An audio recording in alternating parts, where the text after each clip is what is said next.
Hey folks, how's it going? This is Dominic here from Area One. Welcome to this edition of the Fish of the Week. This week we're going to take a look at some fish that we actually received today that has hit a bunch of our customers. And this is your classic voicemail fish. I'm sure you guys have seen those. This is the email that contains a message that says you have a voicemail waiting. There's often a link in that message or an attachment. And the attacker here is trying to get you to click on the link so you can either provide your credentials to access the voicemail or try to execute something. So we do have a couple examples we're going to walk through today, and so let's get started. So our first example here actually originates from this user called Alice. Alice is actually an employee of a medical system. We did a little checking here to see how if it was just a spoof or if it was real, and and everything here looks good. The company that she works did everything correctly, right? So they've implemented authentication mechanisms. So they have SPF, DKIM, DMARC deployed.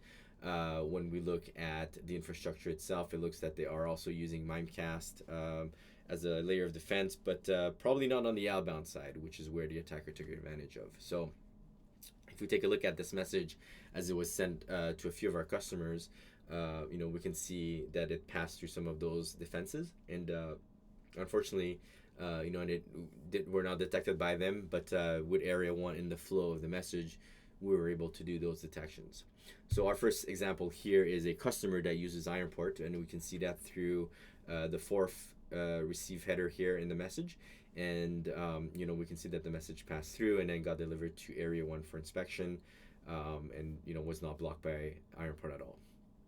Our second customer here actually uses two layer of protection. They do have Ironport as well, and a layer of proof point, and we can see that at the row number 4 and 5 respectively.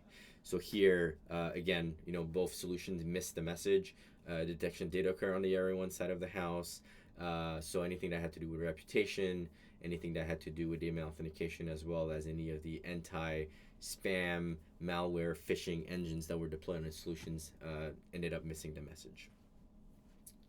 Let's take a look at the actual voicemail, right? So we're going to pop this URL into our browser and see where it takes us. So here, as we render the page, we can see this login page for Microsoft.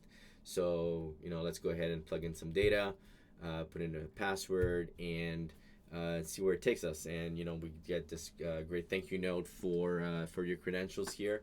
And actually, the interesting thing here is that I actually did not actually fill out those forms. What I did is when I look at the underlying code of the credential harvester, I just took the form action and just popped that into the browser and see where what would render, and it actually allowed me to walk through all these dialogues without actually validating anything. So, another clear indication that this page is entirely bogus.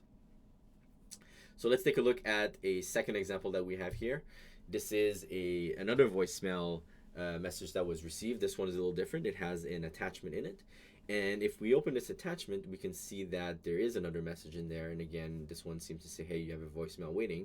But when we look at the content of that message and compare it to the outer message, there's actually nothing related to it. It's not even coming from the same phone number. And everything seems to be different here.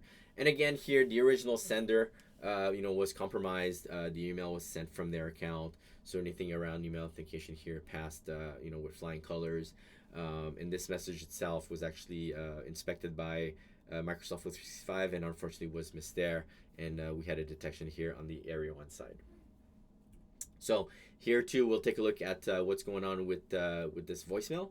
So let's follow those links. So when we take a look at the link on the inner message, right, it's using a URL shortener. And after, quite a few redirections here, we finally land on a page that resolves and renders. And this takes us to this topsmexico.com page. And again, we have a fairly nice credential harvester waiting for us to input data. So these attacks, they work, right? Attackers continue to use them, and they'll go out and continue to compromise users, continue to try to escalate their way into better accounts that can give you more access. They'll continue to fish out, and again, their usual tactics of compromising websites out there in order to host their credential harvesters. We're seeing more and more these sites that are using legitimate certificates. Again, this creates this false sense of security for the user, where they see that little lock on top of their browser, saying that the connection is encrypted. But unfortunately, here the content of the page has nothing to do with the security that the encryption provides. So why does this continue to work for the attackers? One is, a lot of solutions out there rely on reputation and email authentication, and kind of take that as a, hey, if it passes, it must be good. Unfortunately, you actually need to look at content of the message in order to make that determination. The other thing is, as in our first example here, if I know Alice and I see a message coming from her, I may trust it and more likely to click on things. And finally, here, a lot of the security solutions out there don't go deep on URLs. Often they'll go at a level where they try to categorize that URL. Often these can be miscategorized or simply not categorized at all. And as we saw in our second example, if the URL is buried within a shortener, they don't go all the way to the final destination to figure out what's going on there. So how did Arion catch this? So as you know, the foundation of our technology is really around our active sensor network, both our sensors that monitor compromised infrastructure, as well as our high-speed crawler that determines where these campaigns are being established and weaponized. But also we do, some advanced detection technologies on our side. So like I said earlier, we go deeper than the authentication and reputation of the sender. We take a full look at the message. We take a look at URLs. If these URLs are in the body of the message, we can inspect them directly. If those URLs are in an attachment, we can inspect them as well. If they're shortened, we'll keep expanding until we find the final destination. And if we have, immediate knowledge of those URLs, then we can make a quick determination of the threat. And if we don't, we can actually instantiate our crawler in real time to determine what's going on with that specific URL, if it's a real threat or not. So, as we continue to help protect our customers here, we continue to move forward our mission of, stopping phishing attacks. And, and we want to make sure that we continue to stay ahead of the attackers out there. And, I know that a lot of you guys have solutions that you've already deployed. And we want to be able to help, because we know that, a lot of these security solutions do miss these phishing attacks, as we've seen today. So if you have any questions, please don't hesitate to reach out to us, and we'd be very happy to help you guys. Thank you, and have a great day.